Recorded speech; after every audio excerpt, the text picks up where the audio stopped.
budget was just approved. So can you just talk about quickly some of the highlights? I know for myself, snow removal, going to be a big one. So snow removal. So let's talk about snow removal. There is snow clearing that happens each and every day in the city.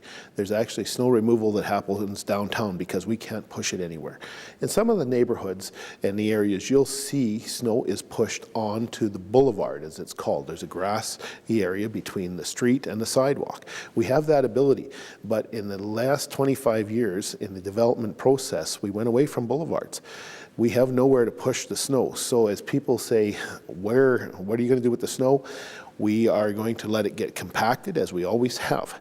Once it becomes a safety issue, and our public safety people are out there, we have bylaw, we have peace officers, we have fire, the police, we work with the ambulance people, we know them very well.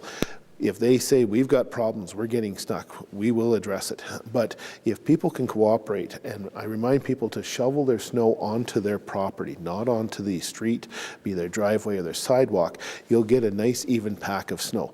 We reach a point, we will remove the snow. But I remind taxpayers, and we've been talking about this a lot, it's $1.3 million to remove the snow. We've budgeted for it in the residential area. There is money in the budget to do that, and I can confidently say that today. From the perspective, when will it happen? We will judge it, but the trucks and the sanders will be out as the snow comes down on the main arteries, on the school routes, and where we can put it to the side.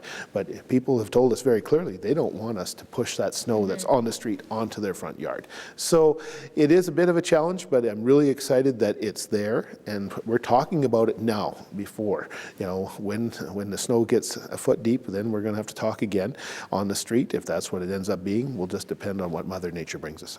All right, and do you want to just go over some of your budget highlights from this year? Like, what are you looking forward to as we move forward into this next year? Well, I think that there's money allocated for lighting upgrades on the streets, and from the lighting upgrades as we're talking traffic signals. So people often say to me, have you driven down 16 highway and have you seen how non-timed the lights are? And I go, yes, we have challenges.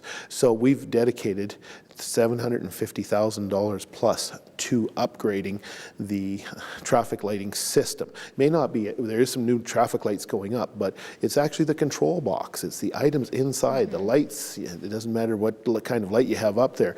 If the control boxes aren't talking to each other and that technology is not up to date, that's important. So we've dedicated some money there.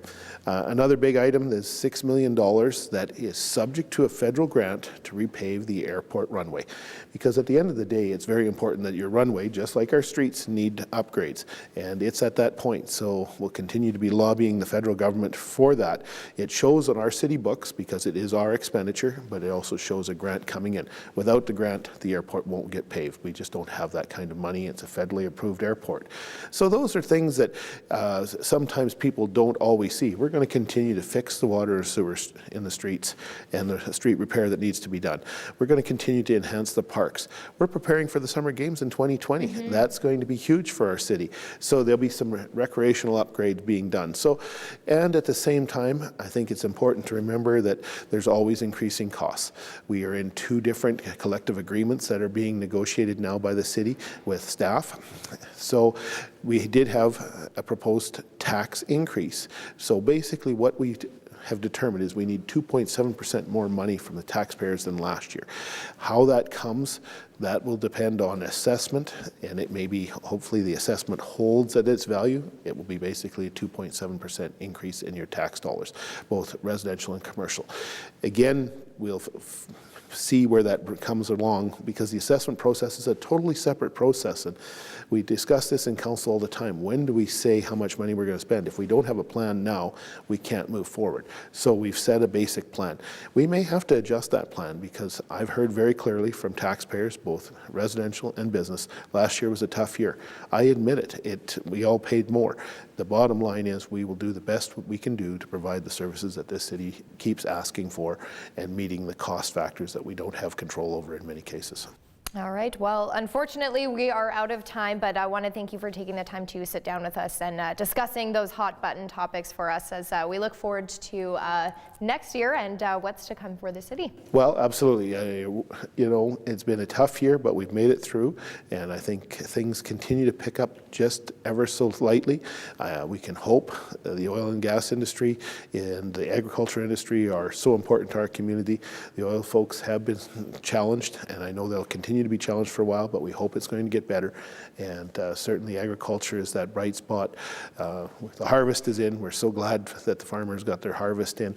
The cattle industry looks pretty reasonable, so I hope that overall our retail side and our service side of the city continues to carry on. Great, and thank you very much. Thank you.